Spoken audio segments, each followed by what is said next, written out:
السلام علیکم friends, welcome to my channel novel کہانی۔ کیسے ہیں آپ لوگ؟ امید ہے آپ لوگ خیریت سے ہوں گے۔ آج ہم شروع کریں گے دل کے دریچوں میں کی 20ویں قسط۔ تو چلے جلدی سے شروع کرتے ہیں۔ شروع کرنے سے پہلے میرے چینل کو لائک اور سبسکرائب ضرور کر دیجیے گا۔ ملک ہاؤس کے وسیع و عریض لان میں کرسیاں بچھائے اس وقت سب شام کی چائے کے ساتھ اسنیکس سے لطف اندوز ہو رہے تھے، جب ارسم کھلے گیٹ سے رف ٹف سے حلیے میں موجود سوئی جاگی سی علیشا کا بادو دبوچے اندر داخل ہوا اور سیدھا لان کی جانب چل دیا۔ لے سنبھالے اپنی آلکسی سی بڑی بہو کو مما حضور، بلو جینز کے ساتھ وائٹ جرسی پہنے، بالوں کی عجیب میسی سا جوڑا بنائے، گلے میں وائٹ اسٹالر ڈالے اور پیروں میں نازک سی چپل پہنے علیشا کو فرحین بیگم کی جانب دھکیلتا ہوا بولا تو اس نے آنکھوں کو زور سے مسلتے ہوئے گھور کر اسے دیکھا۔ چاچو، لگتا ہے آپ میرے لیے یہ فضول قسم کی چھیڑ چھاڑ آپ لوگوں پہ سوٹ نہیں کرتی۔ وہ اس کے لفظ بہو کو پکڑائی کرتی شاکی لہجے میں بولی اور وہیں سب سے ملتی فرحین بیگم کے پاس ہی بیٹھ گئی۔ کبھی ایسی حد بندی کیف پر لگائی ہے، کیونکہ وہ بھی تو چاچو ہی تھا نا۔ عفیفہ بھابھی سے شرارت سے ٹکڑا لگایا تو پہلے وہ چونکی، مگر پھر پوری جی جان سے سرخ پڑتی بڑی بے ساختگی میں جھینپ اٹھی۔ میرے ایگزامز ہو رہے ہیں، اس لیے پلیز مجھے کوئی اس طرح سے تنگ نہیں کرے گا۔ اس نے فوراً سے پیشتر حد بندی لگانی چاہیے، کیونکہ عفیفہ کی شرارت کے بعد سب الرٹ ہوتے نظر آ رہے تھے۔ بھئی ہماری چھیڑ چھاڑ یا ہمارا تنگ کرنا تو بڑا معصوم لیول کا ہے، ہم تو بڑی بھابھی ہونے اور اس کے ایگزامز کا لحاظ کر ہی لیں گے، لیکن تم ہمارے شوہر کی گارنٹی نہیں لے سکتے، کیونکہ اس کے تنگ کرنا ہرگز معمولی لیول کا نہیں ہوگا۔ انیلا بھابھی نے اس قدر شوق اور بے باک انداز میں سرگوشی کی تھی کہ اس کے رگ و پے میں ایک عجیب سا احساس دوڑنے لگا، جبکہ چہرہ گویا اندیکھی قربت کی حدت سے دہکنے لگا تھا۔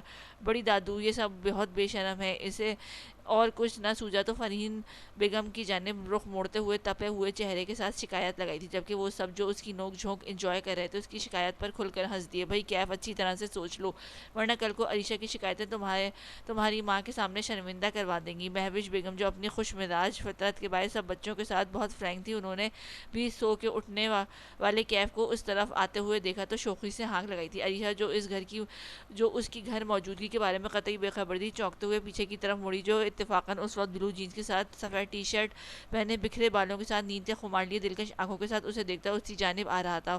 وہ اس کی نظروں سے گڑبڑاتی فوراً سیدھی ہوئی اور فرحین بیگم کی جانب مزید کھسکی۔ کیسی شکایتیں؟ چونکہ وہ بات کے مکمل پس منظر سے ناواقف تھا، اس لیے کرسی سنبھالتے ہوئے اس نے گھمبیر لہجے میں استفسار کیا تو وہ چوکس سی ہو گئی۔ یہی کہ بڑی دادو دیکھیں، کیف مجھے تنگ کر رہے ہیں، کیف مجھے سونے نہیں دے رہے، کیف مجھے پڑھنے نہیں دے رہے، کیف مجھے…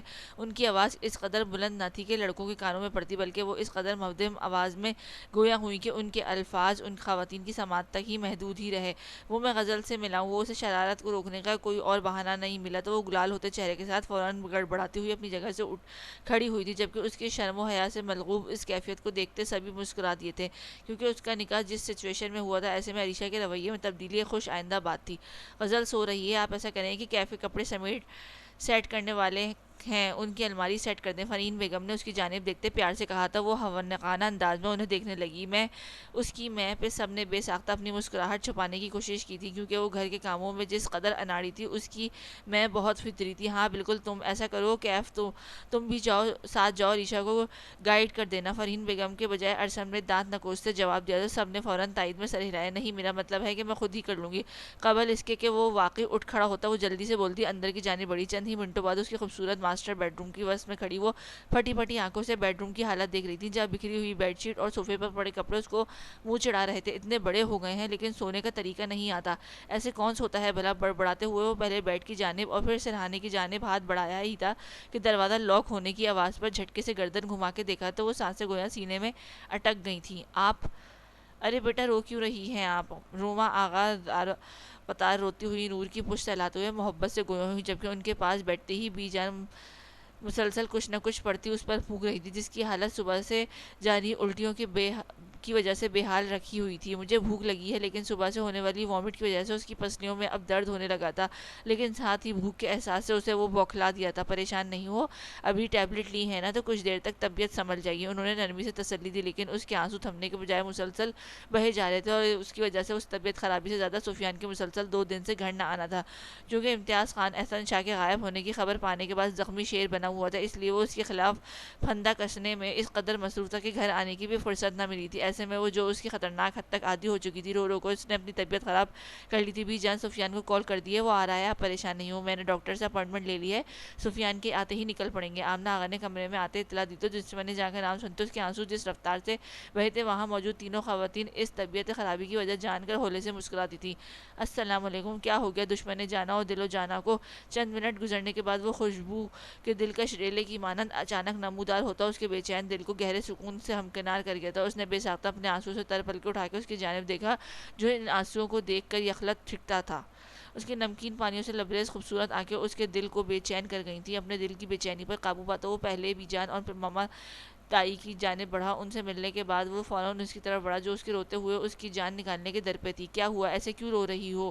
اس کے نزدیک بڑھتے اس نے اس نرمی سے اس کے دونوں ہاتھ تھامتے استغفار کیا تو لہجے کی نرمی اور فکر نے سسکتی ہوئی نور کے دل کو گویا گہرا وار کیا۔ وہ ٹوٹی شاخ کی مانند اس کے کشادہ سینے سے لگی بلک اٹھی۔ اس کے یوں ٹوٹ کر رونے پر سبھی پریشان ہو گئے۔ تبھی بی جان آگے بڑھی، صبر اور ہمت سے کام لو میری بیٹی، طبیعت کی یہ اونچ نیچ جو چلتی رہتی ہے، اس طرح رو کر اپنے سمیت اپنے اندر سانس لیتی جان کو بھی خوار کر رہی ہے۔ اسے سسکتے وجود کو دیکھتے اس کے کندھے پر ہاتھ دھرے انہوں نے نرمی سے کہا، اس کی وجہ سے ہوا یہ سب۔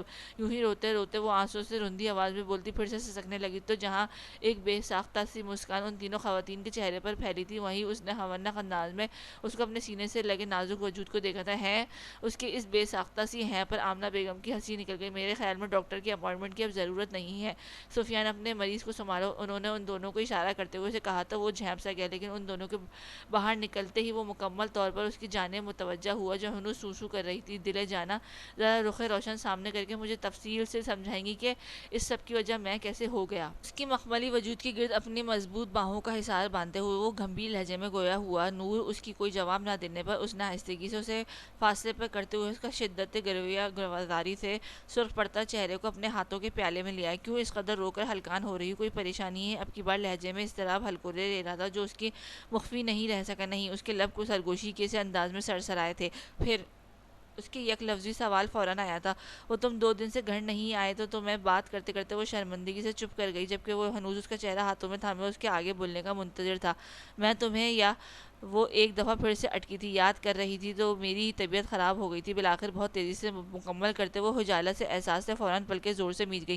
شرمندگی اور بے بسی کی شدید ترین ریلے کے باعث ایک دفعہ پھر سے آنکھیں آنسوؤں سے تر ہونے لگی تھیں۔ مطلب کہ میری بیوی میرے گھر نہ آنے پر رو رو کے اپنی طبیعت خراب کرنے کے بعد شرمندگی کا شکار ہو رہی ہے؟ ریئلی؟ نور دوسری جانب اس کی بات کو مکمل طور پر سننے اور سمجھنے کے بعد وہ قدرے بلند آواز میں بولا تو اس کے چہرے پر چھائی خجالت مزید بڑھ گئی۔ کوئی مجھ غریب شوہر کو سمجھائے کہ مجھے میری بیوی کی مجھے یاد کرنے پر خوش ہونا ہے یا اس کی یاد پر شرمندہ ہونے پر چلو بھر پانی میں ڈوب مرنا ہے؟ اوہ گاڈ! اس کی مزید فضول گوئی پر وہ جو آنکھیں موندے اس کے کسی رد عمل کی منتظر تھی، اس بات پر پٹ سے آنکھیں کھولتی اس کے دونوں ہاتھ جھٹکتی فاصلے پہ ہوئی جائیں یہاں سے۔ اس کے لہجے اور نگاہوں میں شاکی پن لہرایا۔ ایسے ہی چلا جاؤں؟ پہلے ذرا دشمن جان کو ہیوی ڈوز تو دے لوں۔ میری یاد میں نیر بہا بہا کر اپنی انرجی ڈاؤن کیے بیٹھی ہیں۔ پھرتی سے اسے بازو کو جکڑتے اسے واپس اپنی جانب گھسیٹتے ہوئے یکا اس کے چہرے کے ملائم نقوش کو اپنے ہونٹوں سے چھوتا گڑبڑانے پر مجبور کر گیا۔ سفیان پلیز کیا کر رہے ہیں؟ اس کی اس بے ساختگی پر وہ گڑبڑائی تھی۔ میری جاب سے سمجھوتہ کرنا پڑے گا ورنہ میرے لیے بہت مشکل ہو جائے گا۔ میرے لیے تمہاری محبت، فکر، احساس قابل احترام اور محبت ہے، لیکن اس کے بدلے اگر تم خود کو مزید تکلیف پہنچاؤ گی تو مجھے تکلیف پہنچے گی۔ اس کے پلکوں پر اٹکے آنسوؤں کو لبوں سے چنتے ہوئے اور رسانت بھرے لہجے میں گویا ہوا تو وہ قسم سہی، میں آپ سے محبت نہیں کرتی۔ اس کے سینے پر ہاتھ رکھا، اس کے لمس سے خود کو سکون پہنچاتی ہوئی اس کی قربت کے رنگوں میں نہائی، اس کے لمس سے منتشر ہوتی دھڑکنوں کے ساتھ فوراً اس کے ساتھ محبت سے انکاری ہوئی تھی۔ بالکل، وہ مجھے محبت کی ضرورت بھی نہیں ہے، مجھے بس تمہاری ضرورت ہے۔ ہر روز ایسے ہی پرجوش استقبال بنا آنسوؤں کے چاہیے۔ محبت کا اچار ڈالنا ہے کہ وہ اس وقت ایک دم سے سینے سے لگنے والے عمل کی جانب اشارہ کرتا وہ شوخ لہجے میں بولا تو وہ اسے گھور کر رہ گئی۔ محبت کا اچار ڈالنا ہے، اس لیے روز صبح چائے کی پیالی میرے لیے بناتے رہے ہیں؟ اس کے انداز پر وہ بھی طنزیہ گویا ہوئی تھی۔ ہاں، اور دیکھو نا، چائے بنا پیے ایسا اثر ہے جو اگر کبھی چائے کی پیالی کو منہ لگا لیتی تو پھر اس کے سراپے کو معنی خیز نگاہوں سے تکتے ہوئے اس نے بات ادھوری چھوڑ دی۔ جبکہ اس کے الفاظ و انداز پر وہ بری طرح سے جھیپ سی گئی تھی۔ ایس پی صاحب، آپ کی والدہ ماجدہ پوچھ رہی ہیں کہ مریض کی طبیعت بہتر ہوئی ہے تو ناشتے کے لیے لے آئے۔ 2 دن سے یہ مریض آنسو پی رہی ہیں اور آپ کی یاد کھا رہی ہیں۔ اچانک دروازے پر دستک کے ساتھ حارث کی بلند آواز آئی تو دونوں بیک وقت چونکے۔ تو آنسو اور یاد کی دوا دے کر لے آتا ہوں ناشتے کے لیے، اس نے جواباً ہانک لگاتے ہوئے اسے بازوؤں کے گھیرے میں لیتے ہوئے اپنی جانب جھکاتے ہوئے دوسرا ہاتھ بڑھا کر لائٹس کی مدھم کر دیا۔ یہ کیا کر رہے ہیں؟ یہ ناشتے کا وقت ہے اور میری طبیعت بھی ٹھیک نہیں ہے۔ وہ بے ساختہ بکتی تھی۔ یہ سچ تھا کہ وہ اس کی عادی ہو چکی تھی اور عادتیں چاہتوں سے بھی زیادہ مہلک ہوا کرتی ہیں، مگر وہ اس کی شدتوں سے روز اول کی مانند گھبرا دیا کرتی تھی۔ مجھے 2 گھنٹے بعد پھر سے نکلنا ہے، اس لیے چند لمحے مجھے خود کو محسوس کرنے دو۔ بھاری لہجے میں بولتا ہوا اس کے چہرے اسے گردن پہ چھایا تو وہ بے ساختہ اس میں سمٹی تھی، کیونکہ ابھی تو آئے ہو۔ اس کے جانے کا خیال جسم و جاں کو بے چین کر گیا تھا۔ ایک بہت اہم کیس پر کام کر رہا ہوں، دعا کرنا میرے لیے کہ اس میں کامیابی مل جائے، نرمی سے کہتے ہوئے اس نے اب کی بار اس کے بولنے کے لیے کھلنے والے لبوں کو اپنی گرفت کا نشانہ بناتے ہوئے ان لمحوں کو سمیٹنا شروع کر دیا تھا جبکہ وہ پاگل ہوتی دھڑکنوں کے ساتھ اس کے سلگتے بے باک ہونٹوں کا لمس اپنے چہرے پر گردش کرتا محسوس کر کے اس کے گرد اپنی گرفت مضبوط تر کر گئی تھی۔ کیا بکواس کر رہے ہو تم؟ شیشوں کی دیواروں سے سجے اس آفس روم میں بڑے عرصے کے بعد ایک دفعہ پھر سے جمع ہوئے گفتگو کر رہے تھے جب احسن شاہ کی بازیابی کی خبر سن کر نیلم شاہ چلا اٹھی تھی۔ بکواس نہیں، حقیقت یہ ہے کہ کل کوئی میرے اپارٹمنٹ میں گھس کر اس بوڑھے کو بازیاب کروا چکا ہے۔ شکست کے بدترین احساس امتیاز خان کو بھی پاگل کر رہا تھا۔ کس نے کی ہے ایسی جرأت مندانہ حرکت؟ کون جانتا تھا اس کے بارے میں؟ اس کے بیٹوں تک کو اس کی خبر نہیں ہے۔ وہ غیظ و غضب کی شدت سے ایک دفعہ پھر چلائی تھی، اور ایسے میں مہابیر معذور ہے اور دوسرے کی کوئی خبر نہیں ہے، ایسے میں اس تک کون پہنچ گیا؟ وسیم شاہ نے لب کشائی کی تھی۔ اس ایس پی یوسف ملک کے بیٹے کا ہاتھ تو نہیں اس میں؟ آفاق شاہ نے اظہار خیال پیش کیا، کیونکہ یہ صورتحال سب کے لیے تفکر کو باعث تھی، کیونکہ جمال سائیں بھی اس وقت جیل میں قید تھا۔ وہ دونوں تو اس وقت پیر حویلی میں تھے جب یہ سب ہوا۔ امتیاز خان نے فوراً یہ خیال ٹھکرایا، کیونکہ سچ تھا کہ جب اس کے اپارٹمنٹ میں ویر گھسا تھا تب امتیاز خان سمیت کیف اور سفیان بھی پیر حویلی میں تھے۔ اس وقت اپنے مفروضے گھڑنے اور پیشن گوئیاں دینے کے بجائے حقیقت تک پہنچو، ورنہ بہت جلد موت کے منہ تک پہنچ جاؤ گے۔ نیلم شاہ نے فوراً اگلی راہ دکھائی، کیونکہ وہ آخری سیڑھی پر پہنچ کر ناکام نہیں ہونا چاہتی تھی۔ تمہارے بھتیجے کی بیوی اور اس کی ماں کو مجھ تک پہنچاؤ عبد الرحمن صاحب، ساری گفتگو بڑی آسانی سے کھل جائے گی، کیونکہ سب کچھ ویسا نہیں ہے جو ہمیں نظر آ رہا ہے، امتیاز خان نے شاطرانہ انداز میں کہا تو نیلم شاہ کی آنکھیں صفاقی سے چمکنے لگیں۔ ان دونوں کو تم تک پہنچانا میرا کام ہے، اسی ہفتے کے اندر اندر یہ کام ہو جائے گا، اس نے فوراً امتیاز خان سے کہا تو وہ سب کے چہرے پر ہلکا سا سکون ثبت ہونے لگا تھا۔ آپ دروازے کے ساتھ ٹیک لگائے کہ وہ پاؤں کو کینچی کی صورت جکڑے وہ بڑے پرسکون انداز میں اس کی جانب متوجہ تھا، جس کی چہرے کی رنگت بدل چکی تھی۔ کیسی ہیں آپ؟ نرمی مگر بھاری آواز میں پوچھنے والے سوال پر اس نے فوراً سر اس بات میں ہلایا تھا۔ میں ٹھیک ہوں، آپ باہر چلے جائیں، میں کپڑے سیٹ کر کے آپ کو بلا لوں گی۔ اپنی گھبراہٹ پر قابو پاتے ہوئے اس نے سنجیدگی سے کہا تو کیا آپ نے بغور سے دیکھا جو پہلے کی طرح اکھڑی ہوئی میلوں کے فاصلے میں کھڑی محسوس تو نہ ہوئی تھی، لیکن اس بدگمانی سی ہنوز اس کے بیچ فصیل بنائے ہوئے تھی۔ مل کر کام کرنے سے محبت بڑھتی، آنکھوں میں پرشوق چمک لی، وہ سنجیدگی سے گویا ہوا تو وہ الجھی، لیکن محبت تو آپ غزل سے کرتے ہیں۔ اس نے فوراً سے پیشتر اسے یاد دلانے کی کوشش کی تو جیسے کر رہا اٹھا، زندگی کے ماہو سال اس محبت کے نمو دینے میں گزر گئے اور آپ ہیں کہ تجاہل عارفانہ برت رہی ہیں۔ مضبوط قدم اٹھاتا وہ اس کی جانب بڑھتے ہوئے دل نواز لہجے میں گویا ہوا تو اس کے الجھا ہوا ذہن مزید الجھنے لگا تھا۔ نظروں کے سامنے ایک دفعہ پھر سے سرخ کپڑا لہرایا تو بے اختیار ایک بیٹ مس ہوئی تھی۔ سوچوں اور مختلف خیالات میں گم ذہن کے ساتھ وہ کلوزٹ کی جانب بڑھی اور اسے کھولا۔ یہاں ان کپڑوں کے ساتھ میں آپ کے کپڑوں کو دیکھنا چاہتا ہوں، میں اس کمرے میں آپ کی خوشبو محسوس کرنا چاہتا ہوں۔ اس کے عقب میں اس کے بے حد نزدیک آ کر ٹھہرتا وہ اس کے دائیں کندھے کی جانب جھکتا، اس پر اپنی تھوڑی ٹکاتے ہوئے بھاری لہجے میں گویا ہوا تو اس کی ہتھیلیوں سے پسینہ پھوٹنے لگا تھا۔ پیچھے ہٹیں، مجھے کام کرنے دیں۔ جلدی سے فاصلہ بڑھاتی وہ اپنی منتشر دھڑکنوں کو سنبھالنے کی صحیح کرتی بمشکل لہجے میں کمپوز کر پائی تھی۔ آپ کو نہیں لگتا کہ اس الماری سے زیادہ میری بکھری ہوئی ذات کو آپ کو سمیٹنے کی ضرورت ہے؟ اس کے گرد اپنا داہنا بازو حائل کرتے ہوئے اس نے واپس سے اسے اپنی طرف کھینچتے ہوئے اس کے بیچ بنتے اس فاصلے کو یوں پھرتی سے ختم کیا کہ اس کے مضبوط سینے سے اپنی پشت ٹکائے عریشہ اس بلا کی قربت پر کپکپا اٹھی۔ میرے ساتھ ایسی باتیں مت کریں، اندر ہوتی خود بت کے برعکس وہ لہجے میں رکھائی سموئے اس کی گرفت سے نکلنے کو مچلی، لیکن دوسری جانب گرفت جان لیوا تھی۔ میرے معاملے میں اس قدر ظالم مت بنو عریشہ، جذبات سے چور بوجھل آواز میں کہتے ہوئے اس نے اسی گردن میں منہ چھپایا تو سلگتے ہونٹوں کے لمس پر اس کے وجود میں پھریری سی دوڑ گئی۔ یہ کیا کر رہے ہیں آپ؟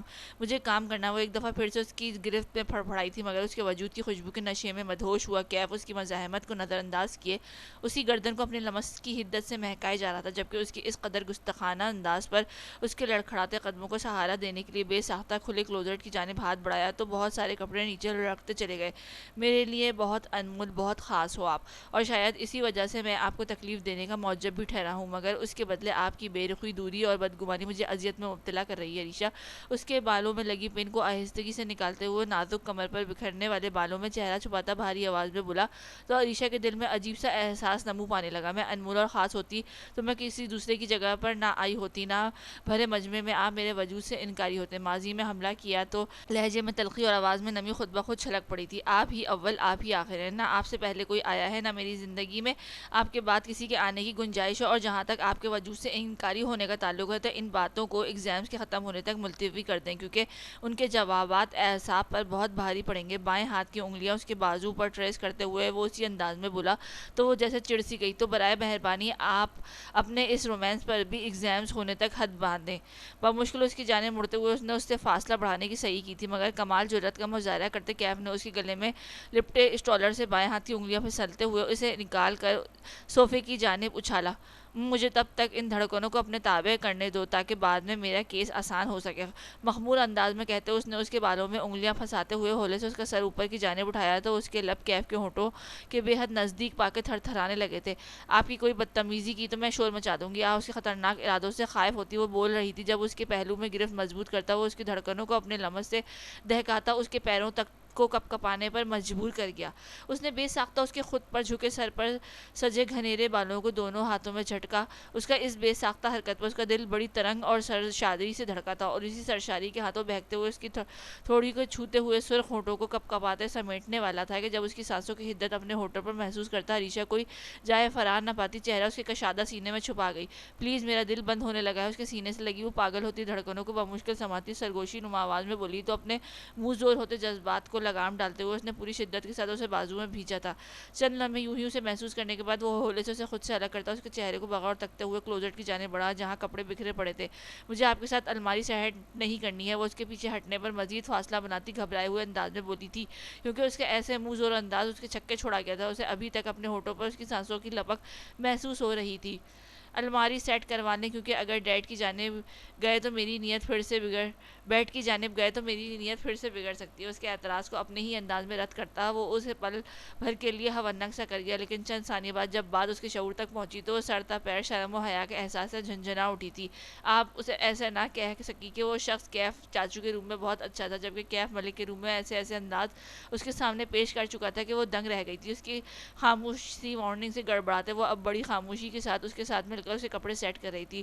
یہ اور بات تھی کہ سارے کام کے دوران کیف ملک نے اپنے ہاتھوں کا استعمال صرف اس حد تک کیا تھا کہ ان ہاتھوں میں عریشہ کے ہاتھ تھامتے وہ کپڑے سیٹ کروا رہا تھا، جو کہ یوسف ملک کی نصیحت، کیف کی باتوں اور خود سے الجھتی وہ خود پر ضرب کرتی اس کی جسارتیں برداشت کر رہی تھی، کیونکہ اسے کیف اور غزل کے تعلق کی سچائی جاننا تھی جو اس کے ہنوز ایک پہیلی بنا ہوا تھا. تم لوگوں کو تو درے لگانے چاہیے. اس عمر میں مجھے پڑھانے پہ لگا کر میری بے بسی کا تماشا دیکھ رہے ہو. جب سے وہ پیپر دے کر گھر آیا تھا تب سے اس کا مزاج بگڑا ہوا تھا، اور ابھی اسے بگڑے مزاج کے ساتھ وہ فون پر موجود ویر سے مہوئے گفتگو تھا. میری میڈم پاگل نہیں، معصوم ہے. دوسری جانب سے نہ جانے کیا کہا گیا تھا. اس کے غصے سے نپے تلے چہرے پر نرمی سی مسکان پھیلی تھی، جبکہ آنکھیں اس کے احساس سے جیسے جگمگ کرنے لگ گئی تھیں. تمہیں میرے خیال سے اب غزل سے شادی کر لینی چاہیے. دوسری جانب سے وینو سے چھیڑا تو وہ فوراً بھناتے ہوئے بولا، جبکہ کشمالہ جو اس کے کپڑے لیے کمرے میں داخل ہو رہی تھی اس کی سماعتوں پہ پورا جملہ پڑھنے کے بجائے اب غزل سے شادی کر لینی چاہیے کہ الفاظ پڑھے تو قدم جیسے زمین نے جکڑ لیے. غزل سے شادی اس کی سماعتوں میں گونجتے وہ الفاظ اس کی دھڑکنوں کی رفتار مدھم کر گئے تھے. مجھے کیا،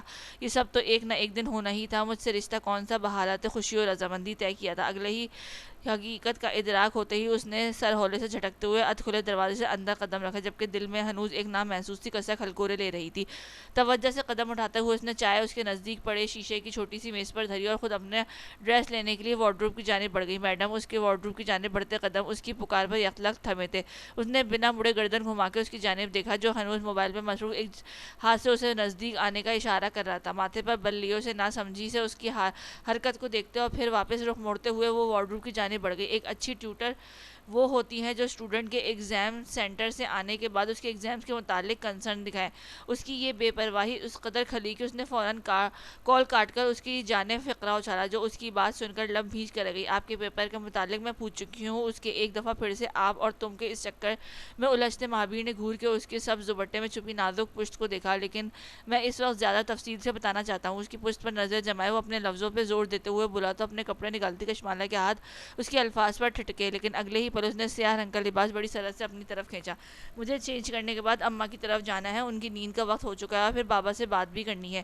اس کی جانب دیکھنے سے قطعی گریز کرتے ہوئے سنجیدگی سے اس کے گوش اپنے اعتراضات کرتے ہوئے وارڈروب کا پٹ کھولا بند کیا تھا۔ اماں کے بیٹے کو اگنور کر کے اماں کے پاس جائیں گی تو انہیں نیند نہیں آئے گی، اور جہاں تک بابا کی بات ہے تو انہیں بھی یقیناً یہ بات پسند نہیں آئے گی کہ ان کے داماد کو اگنور کر کے انہیں ٹائم دیا جائے۔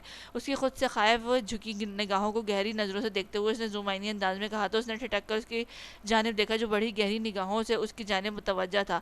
اس کی نظروں کی لپک سے خائف وہ واپس پلکیں جھپکا گئی تھی۔ بابا کو بالکل برا نہیں لگے گا، کیونکہ بابا یہ حقیقت جانتے ہیں کہ میرا آپ سے یا اس گھر سے ہمیشہ کا کوئی تعلق نہیں ہے، اور نہ آپ اس رشتے کے پابند۔ دل پہ اس کے نئے نئے الفاظ کی چوٹ تھی جو لفظ تلخی ٹپک رہی تھی۔ اسے ٹکڑا توڑ تلخ جواب دینے کے بعد وہ تیزی سے واش روم کی جانب بڑھ گئی۔ یہ عورت مجھے ایک دن ساری مصلحتیں بہاڑ میں جھونک کر انہیں یہ اچھے سے باور کروانے پر مجبور کر کے ہی چھوڑے گی کہ ان کا اس گھر سے اور مجھ سے در حقیقت کیا اور کس قدر مضبوط رشتہ ہے۔ واش روم کے بند دروازے کو سرد نگاہوں سے گھورتے ہوئے سلگتے ہوئے لہجے میں بڑبڑایا اور اس کا انتظار کرتے ہوئے چائے کی ٹھنڈی پیالی کو منہ لگا لیا۔ غزل کب جا رہی ہے؟ یوسف صاحب کی پرسنل اسٹڈی روم کی جانب بڑھتے ہوئے اس کے قدم ان کی سنجیدہ آواز پر تھم گئے۔ کل ہی، لیکن بظاہر وہ دیکھنے والوں کے لیے یہی ہوگی کیونکہ احسن انکل ابھی ہاسپٹل ہی میں ہیں۔ ہمیں ہر قدم بڑی ہوشیاری سے اور سوچ سمجھ کر اٹھانا ہوگا۔ کیف ملک کی ہر قسم کے تاثرات سے آری سرد آواز پر ان کا رواں رواں چونک اٹھا۔ غزل کہاں جا رہی ہے؟ اس کا دل بے ساختہ دھک دھک کرنے لگا تھا۔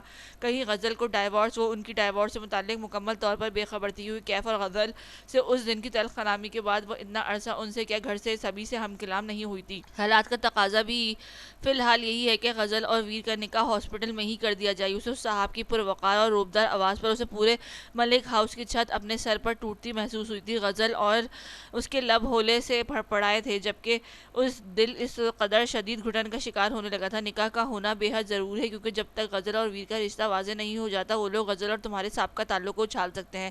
انہوں نے اسی سنجیدگی اور رسانت سے مزید کہا تو اس نے لڑکھڑاتے قدموں کا سہارا لینے کے لیے بے اختیار دیوار کا سہارا لیا تھا۔ آنسوؤں کی بے ترتیب قطاریں اس کی سنہری آنکھوں سے بہتی اس کے گلابی رخساروں کو بھگوئی جا رہی تھی۔ اسٹڈی روم بیسمنٹ کی طرف تھا، اس لیے اس طرف اس وقت کوئی بھی نہیں تھا جو اس کی حالت زار کو دیکھ پاتا۔ ٹھیک کہہ رہے ہیں آپ، وہ لوگ اس وقت شکست کے احساس سے اس قدر بلبلا رہے ہیں کہ کہیں نہ کہیں سے ہماری کوئی کمزوری تلاشنے کی کوشش میں ہے۔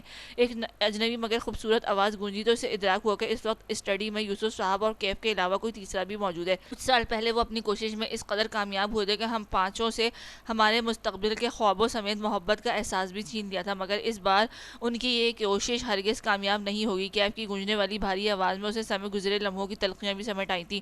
تم آج رات کو غزل کو لے کر نکل جانا، یہاں گھر میں سب کو میں سنبھال لوں گا۔ یوسف صاحب کی سنجیدہ آواز پر وہ مزید اپنے پیروں پہ کھڑی نہ رہ سکی تو وہیں دیوار کے ساتھ ٹیک لگاتی نیچے کی طرف بیٹھتی چلی گئی۔ اور عریشہ؟ اچانک کیف کے اس مختصر سوال پر وہاں دیوار کے ساتھ لگی لٹی پٹی حالت میں بیٹھی عریشہ کے دل کی دھڑکنیں تھمی تھی۔ کیا تم نہیں چاہتے کہ اب عریشہ کو اس محبت کا یقین دلاؤ جو محبت سالوں پہلے کسی کی سازشوں کی نظر ہو گئی تھی؟ وہ محبت جسے تمہیں خود سلانا پڑا، وہ محبت جو تمہاری ہر شے سے لپٹی ہوئی ہے، وہ محبت جو جواب یوسف ملک کے بجائے اس خوبصورت اجنبی آواز میں آیا تھا، مگر پھر یوسف صاحب کی آواز پہ وہ مزید بند ہو گئی تھی۔ یقیناً یوسف صاحب سائٹ پہ ہوئے تھے، تبھی اس تیسرے شخص نے زبان کھولی تھی، لیکن اس سب سے بے نیاز عریشہ جو اس بند کمرے میں ہونے والے انکشاف پر بحال ہوئی بیٹھی تھی، اس اجنبی شخص کے ہونٹوں سے نکلنے والے ان دھماکہ خیز الفاظوں کی تاب نہ لاتے ہوئے وہیں دیوار کے پاس ڈھیر ہو گئی تھی۔ عریشہ کو بہت نرمی سے ڈیل کرنا کیف اسے پہلے ہی بہت سارے خدشات نے اس کی فطرت و طبیعت کے برعکس ایک نئے روپ میں ڈھال دیا ہے۔ اب یہ آخری وار بہت کڑا ہے، اس لیے صبر و تحمل کا مظاہرہ کرنا ہوگا۔ سارا پروگرام اسے اچھے سے سمجھانے کے بعد انہوں نے اسے رسان بھری نرمی سے تلقین کی تو اس نے سر ہولے سے ازبات میں ہلایا اور پھر سفیان کے ہمراہ ان کی میت میں دروازہ کھولتے ہوئے اسٹڈی سے باہر قدم رکھا تو ان تینوں نفوس قدم ایک ساتھ گویا زمین نے جکڑ لیے۔ گیلے بال ٹاول میں لپٹے وہ واش روم سے نکلی تو کمرہ خالی تھا. اسے زیادہ سوچنا نہ پڑا. وہ یقیناً اپنی ویل چیئر پر ساتھ والے کمرے میں موجود سمینہ شاہ کے پاس گیا ہوگا. اس موقع سے فائدہ اٹھانے کے لیے اس نے جلدی سے ڈریسنگ مرر کی جانب بڑھایا اور ڈریسنگ کی دراز کو کھولتے اس میں سے رکھی چوڑیوں کا ڈبہ نکالا. کلائیوں میں موجود سب چوڑیاں نکالنے کے بعد اس نے ڈبے سے سیاہ چوڑیاں نکالیں اور کلائیوں کی زینت بنانے لگی.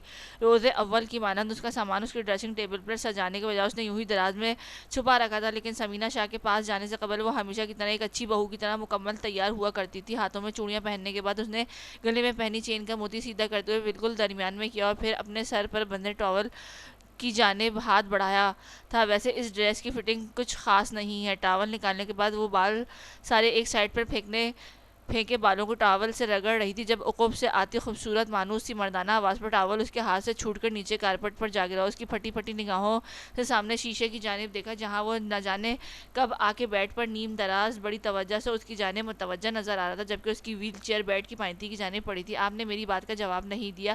اس کی شوق سی اس خاموشی پر محظوظ ہوتے ہوئے اس نے اپنا سوال دہرایا تو وہ گڑبڑاتے ہوئے ہوش میں آئی تھی اور فوراً بالوں کو ایک جھٹکے سے پیچھے کی جانب اچھالتے ہوئے اپنا دوپٹہ درست کرنا چاہا. لیکن گلے پر ہاتھ مارنے پر دوپٹے کی غیر موجودگی سے مزید بوکھلا گئی تھی. اس نے فوراً پلٹ کر بیڈ کی جانب دیکھا مگر دوپٹہ وہاں بھی موجود نہیں تھا. مگر دوپٹے کی تلاش میں نظریں دوڑاتے جب نظر بھٹکتی ہوئی اس کی نگاہوں سے ٹکرائی تو جسم کا سارا خون جیسے چہرے پر آن ٹھہرا تھا کیونکہ وہ آنکھوں میں ڈھیروں جذبات لیے بڑی بے شرمی اور بے باکی کے ساتھ اس کا جائزہ لیتے اس کو سر تا پیر شرم و حیا کے رنگوں سے دہکا سا گیا تھا. اس نے بے ساختہ کمر پر بکھرے بال اٹھا کر اپنے سینے پر بکھیرے کیونکہ سیاہ فراک کا گول گلا گہرا ہونے کے باعث اس کی نگاہوں کی بے باکی کو جلا بخش رہا تھا. میرا دوپٹہ کہاں ہے؟ سینے پہ بکھرے بالوں پر ایک ہاتھ رکھے وہ مدھم سی نروس آواز میں گویا ہوئی تھی. یہ بڑے پرسکون انداز میں اس نے اپنے وجود تلے دبے شیفون کے سیاہ دوپٹے کی جانب اشارہ کیا تو کشمالہ حیرانگی سے اسے دیکھتی رہ گئی جو اس کا دوپٹہ آدھے سے زیادہ اپنی کمر کے نیچے دبائے بڑی بے باک نگاہوں سے اسے اپنے حصار میں لیے تھا. ادھر دے مجھے. اپنے دل کی بگڑتی حالت سے گھبراتے ہوئے اس نے اشارہ کیا. سوری میڈم میں ٹھہرا معذور بندہ آپ کی مدد کرنے سے قاصر ہوں. آپ خود آ کر اپنا دوپٹہ لے لیجیے. دوسری جانب اس نے بڑی معصومیت سے یوں پہلو بچانے پر کشمالہ کے پہلے سے ہی سلگتے دل کو مزید کھولن ہوئی تھی. وہ تنفن کرتی آگے بڑھی اور اس سے چند قدموں کے فاصلے پر ٹھہرتی دوپٹے کی جانب ہاتھ بڑھایا گئی لیکن اگلے ہی لمحے اسے بڑھی ہوئی ہاتھ پر اس کی مضبوط ہاتھ کی گرفت نے اس نے بے یقینی اور حیرت سے اسے دیکھا جو اسے حیران ہونے کی بھی مہلت دیے بنا اپنی جانب کھینچ چکا تھا. ایک مدھم سی چیخ بے ساختہ اس کے خوبصورت ہونٹوں سے نکلی جو اس کے کشادہ سینے پر گرنے کے باعث تھم سی گئی تھی. یہ کیا بدتمیزی ہے؟ اس کے وجود سے ٹکراتے ہی جب اس کی وجود کی گرم لمس سے اس کو ٹھنڈے وجود کو گرماہٹ کا احساس ہوا تو وہ سرد سے اس کے سینے سے سر اٹھاتی تڑپی تھی. میں ڈریس کی فٹنگ ذرا نزدیک سے چیک کرنا چاہتا تھا. اس کے وجود کو گہری نگاہوں کی زد میں لیے اس نے ذومعنی الفاظ کشمانہ کے وجود کو کپانے میں مجبور کر گئے تھے. چھوڑو مجھے سے ایسی بدتمیزی نہیں کر سکتے تم. اس کی بازوئی گرفت اپنے گرد محسوس کرتی وہ مچلتے ہوئے دبے دبے لہجے میں چلائی تھی جس کے جواب میں اس نے بڑی سرد سے اس کی گردن میں ڈولتے ہوئے موتی پر اپنے لب رکھتے ہوئے اسے بڑے اچھے سے احساس دلایا کہ اس کی ایسی کیا ہر طرح کی بدتمیزی کر سکتا ہے جبکہ اس کی اس گستاخی پر کشمالہ نے اپنی مدغم ہوتی دھڑکنوں کے ساتھ بمشکل خود پر قابو پایا. جواب تو میں دے چکا ہوں لیکن پھر بھی پوچھنا چاہتا ہوں کہ ایسی بدتمیزی نہ کرنے کی تدغن کیوں؟ اس کے حیا اور غصے کی ملی جلی کیفیت سے سرخ پڑتے چہرے کو تکتے اس نے سوال کیا. میں تمہاری ٹیچر ہوں, مجھ سے دور رہو پلیز. اتنے دنوں بعد اسے یوں ایک دفعہ پھر سے پٹری سے اترتا دیکھ کر اس کے حواس گم ہو رہے تھے جبکہ دوسری جانب سیاہ لباس میں نم بالوں کے ساتھ اسے باہوں میں قید کیے وہ اس کے چہرے پر اترتے رنگوں اور آنکھوں میں کپکپاہٹ دیکھتے وہ دل سے مچلتے جذبات سے خائف ہوا جا رہا تھا. اتنے مہینوں سے حد بندی کا شکار ہوا اس وقت اس کی غربت میں پاگل ہوا جا رہا تھا. آپ یہ یاد رکھتے ہوئے ہیں کہ آپ میری ٹیچر ہیں, یہ کیوں نہیں یاد رکھتی کہ میں آپ کا شوہر بھی ہوں؟ بھاری مخمور لہجے میں کہتے ہوئے ایک دفعہ پھر سے اس کی گردن کی جانب جھکا تو کشمالہ نے بڑی تیزی سے آنکھیں مونتے ہوئے اپنی چہرہ گھمانا چاہا مگر وہ ایک ہاتھ اس کی نم بالوں میں اٹکاتے دوسرا ہاتھ اس کے نم بالوں کے نم کمر پر رکھ کر گردن میں چہرہ چھپایا اس کی مہک اپنی سانسوں میں اتارنے لگا. تم پاگل ہو گئے ہو کیا؟ اس کی سانسوں کی پرتپش لپک اس کے حواس چھین رہی تھی. تبھی اس کے سینے پر ہاتھ رکھتی وہ گھٹی گھٹی آواز میں بولی تھی کیونکہ اس کے ہونٹوں کا بے باک لمس اس کی حرکات و سکنات کو ہپناٹائز کر رہا تھا. بالکل ٹیچر کے روپ میں مجھے انسٹرکشنز دیتے ہوئے آپ پاگل پن کر جاتی ہیں تو جواباً مجھے آپ کو یہ باور کروانا ضروری ہے کہ اسٹوڈنٹ بالخصوص وہ جو شوہر بھی ہو وہ پاگل پن کی حدود کو چھوتے ہیں. گہرے لہجے میں بولتے ہوئے اس کے لب بڑی آزادی اور حق کے ساتھ اس کے شگاف گردن پر رقص کر رہے تھے جبکہ مضبوط ہاتھوں کی انگلیاں نازک کمر پر سے سراتی اس کی سانسوں کے تال میل کو الجھا رہی تھی. دور ہٹو پلیز, تم یہ سب اپنی دوسری بیوی کے ساتھ کر لینا, میں تمہاری بیوی نہیں ہوں.